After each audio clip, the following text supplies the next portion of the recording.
د الشفا روغتون د بیا رغونې کارونه 80 سلنه بشپړ شوي دي. د الشفا روغتون د نویو برخو جوړولو او ځینو برخو د بیا رغونې چارې د ټولو ساختماني او طبي معیارونو په پام کې نیولو سره د ملي پراختیا شرکت له لوري 80 سلنه بشپړ شوي او پاتې چارې به یې د 1415 کال تر پایه بشپړې شي. په دې چارو کې د پخوانیو ساختمانونو اساسي بیا رغونه او معیارونو ته برابرول، د سراپاش پاک پوړیزې نوې ودانۍ جوړول، د اکسیجن د 2 پوړیزې نوې ودانۍ جوړول، د طبي هوا او واکیوم مکمل نوي سیستم نصب، د نویو صحي معیارونو مطابق د تهویې سیستم نصب، طبي اکسیجن د موټرو لپاره د نوي پارکینګ جوړول، مسجد، سړکونه، شناسوه او ځینې نورې وړې پروژې شاملې دي. د الشفا روغتون د نویو برخو په جوړولو او د پخوانیو ساختمانونو په اساسي بیا رغونه 1.4 میلیارد افغانۍ لګښت راځي چې د افغانستان اسلامي امارت له بودیجې ورکول کیږي. د چارو تر بشپړېدو وروسته به په دې روغتون کې په ورځني ډول سلګونو هیوادوالو ته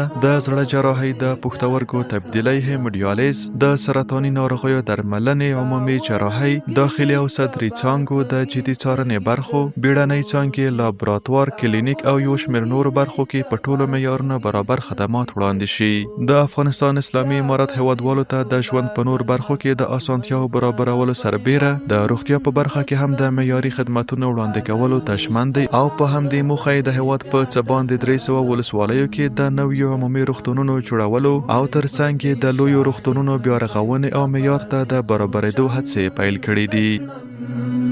هر الويست خاور بدی بیا ټکل خو